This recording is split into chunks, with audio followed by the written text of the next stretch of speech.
2024 की तैयारी तो 2014 से चल रही है। अगर आज पूरे विश्व को भारत पर विश्वास है तो इसका मतलब कुछ तो हुआ है ना। 2014 से पहले क्या ईडी होती नहीं थी क्या, या सीबीआई थी नहीं क्या? 1975 में क्या हुआ था? जिसने भी गलती से इंदिरा गांधी का नाम लिया वो जेल चला गया। अगर कोई चोरी कर रहा है या गलती कर रहा है, जांच होनी चाहिए। भारत को जोड़ने के लिए भारत को समझना जरूरी है और मुझे नहीं लगता कि उनको भारत की समझ है।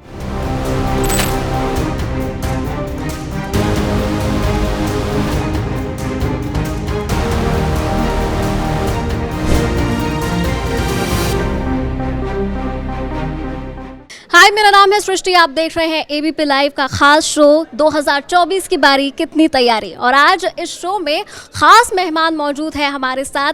जनरल वीके सिंह जी मौजूद हैं, केंद्रीय मंत्री हैं। सर, सबसे पहला सवाल, क्योंकि 2024 की बात करें तो कैसी तैयारी है? 2024 की तैयारी तो 2014 से चल रही है।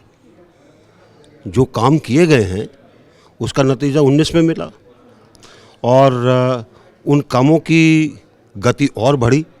खासकर चाहे वो गरीब कल्याण के हों, चाहे वो महिला सशक्तिकरण के हों, चाहे गरीबों के उद्धार के हों, चाहे हमारे अन्नदाता किसान की देखभाल करने के हों, चाहे युवा वर्ग के हों, ये काम तो लगातार चल रहे हैं। यही हमारी तैयारी। आपने कहा कि लगातार काम चल रहे हैं, लेकिन अभी हमने विपक्षी नेताओं से बातचीत की तो उनका ये कहना है कि सिर्फ दिखाने के काम है, लेकिन काम कुछ नहीं हो रहा। किसान सुसाइड कर रहे हैं, एजुकेशन में नहीं है, युवाओं के पास नौकरी नहीं है, इस तरह के इल्ज़ाम उनकी तरफ से। देखिए, ऐसा है कि ये वाक्य जितना आपने बोले ना, सब घिसे पिटे वाक्य।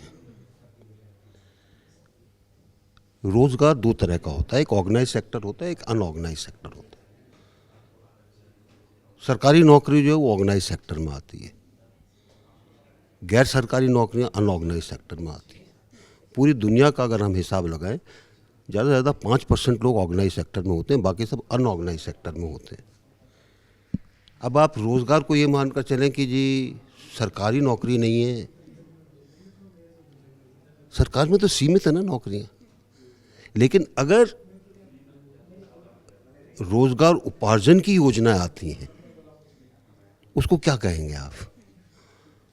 हम जिस तरीके से चीज़ें बढ़ी हैं, जिस तरीके से आसानी से आपको काम करने के लिए लोन मिल जाता है, जिस तरह से हर वर्ग के लिए कुछ ना कुछ रखा गया है, क्या वो रोज़गार नहीं है?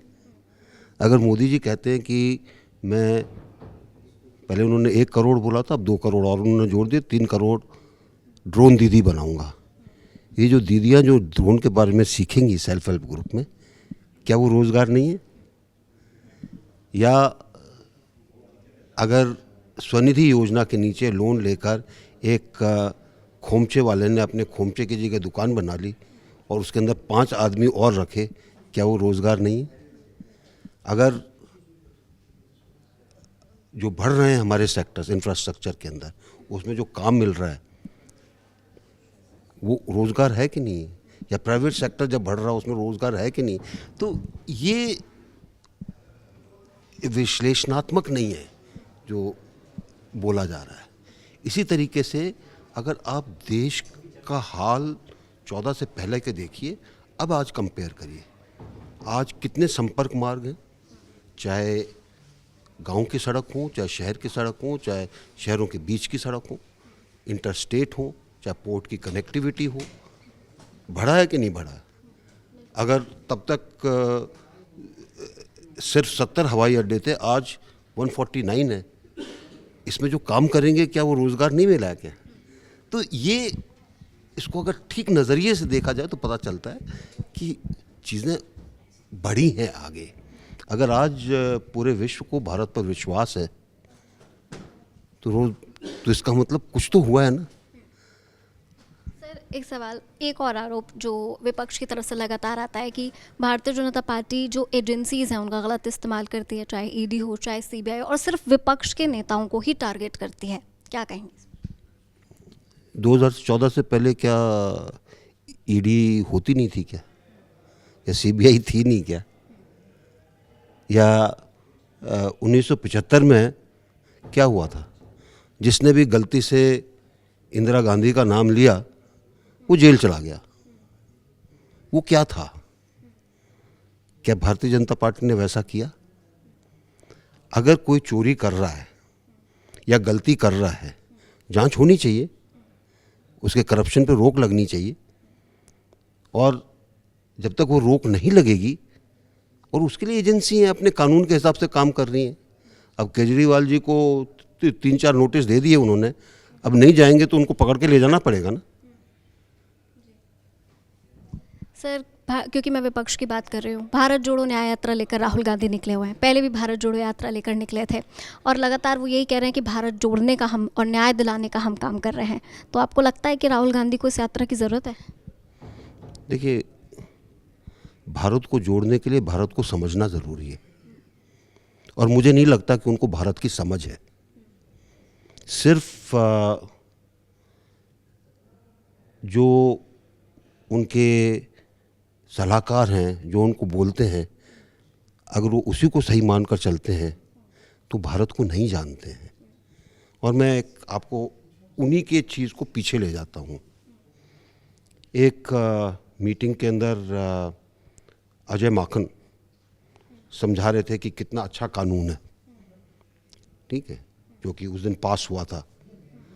वो आते हैं, अपनी बाँह ऊपर करते हैं, कागज़ लेते हैं, फाड़ दिया, कानून बिल्कुल ख़राब है। अगर वो कानून रहता तो शायद वो जेल में नहीं जाते, शायद उनकी सदस्यता बरकरार रहती। फाड़ दिया। क्या वो भारत को समझते हैं क्या? विपक्ष की क्योंकि मैंने बात की, तो इंडिया अलायंस जो नया नया फॉर्म हुआ है, जो एक ही मोटो के साथ चल रहे हैं कि हमें कैसे ना कैसे करके भारतीय जनता पार्टी को सरकार से बाहर करना है, मोदी सरकार को बाहर करना है।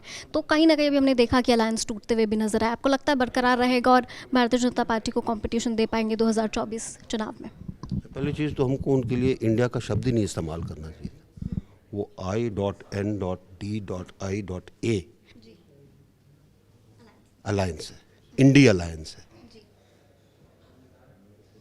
वैचारिक मतभेद हैं, सोचने के तरीके अलग अलग हैं। ऐसे अलग सोच वाले लोग कैसे इकट्ठे हो सकते हैं, ये अपने आप के अंदर, और अब साफ दिखाई दे रहा कि हो क्या रहा है। अब तो तलवारें निकली हुई हैं, वेट कर रहे हैं कि कौन किसके मारे। तो कौन सी अलायंस की हम बात कर रहे हैं? भाजपा के लिए कंपटीशन है अलायंस? हाँ जी, भाजपा के लिए अलायंस कंपटीशन है कहीं? देखिए, भारतीय जनता पार्टी लोगों के लिए काम कर रही है और दिल से काम कर रही है।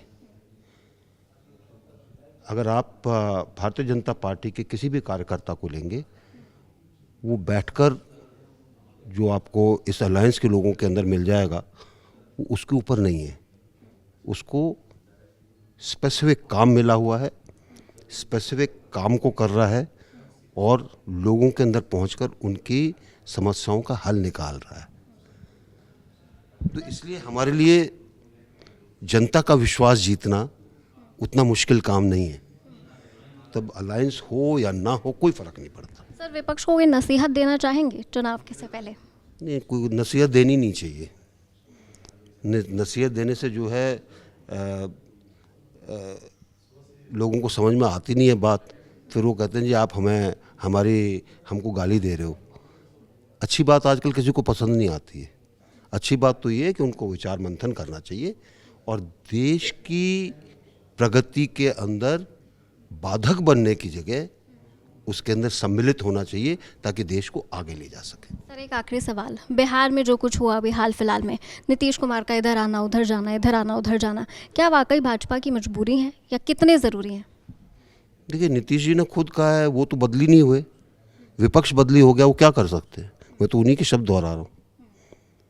अब मजबूरी की इसमें कोई बात नहीं। काफ़ी दिनों से इस चेंज के ऊपर बात चल रही थी और मुझे लगता है कि नीतीश जी भी इस चीज़ को समझे होंगे कि जो लोग जब वो इन लोगों के साथ जुड़े थे तब भी सबने कहा था कि कहाँ दोनों अलग अलग हैं वैचारिक तौर पर, मानसिक तौर पर, वो कैसे इकट्ठे हो सकते हैं।